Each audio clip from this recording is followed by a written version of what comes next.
I took this video a few days earlier on a windy day.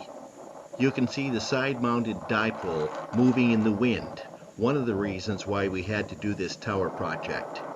We later found that the tower leg was actually moving and some of the rivets on the bracing had broken.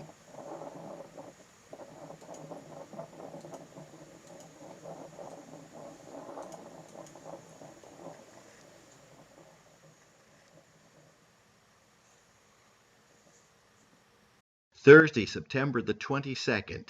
Today we are taking down the tower. This is a new experience for all of us.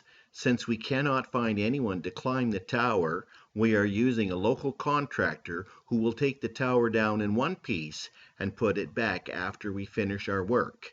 This of course will cost the club, but we have no other options. Once the tower is down, the existing side-mounted dipoles and vertical will be removed and the tower repaired. Several rivets needed to be replaced and all bolts were checked for tightness. The new feedline and diamond dual band antenna were installed on the tower, making it ready to raise. Now we have to wait for the day when the contractor will be available to put the tower back up. Monday, October the 3rd. Today is the day to put the tower back up. The weather is cooperating and it's a beautiful sunny morning at the VE5 BRC repeater site with very little wind, making it a perfect day for the project.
That's the way it came apart, yeah.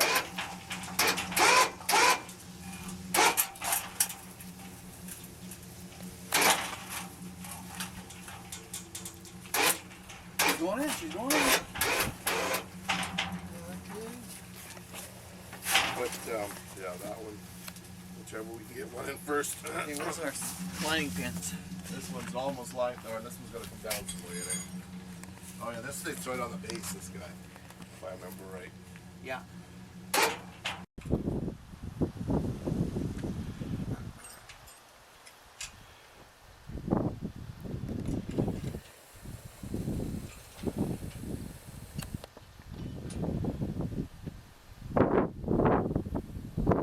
The tower is up and our repeater is back to its original wide area coverage. We were all very glad this project was done before the early winter snowstorm hit. During the time the tower was down, the VE5 BRC repeater was only out of service for a few short periods.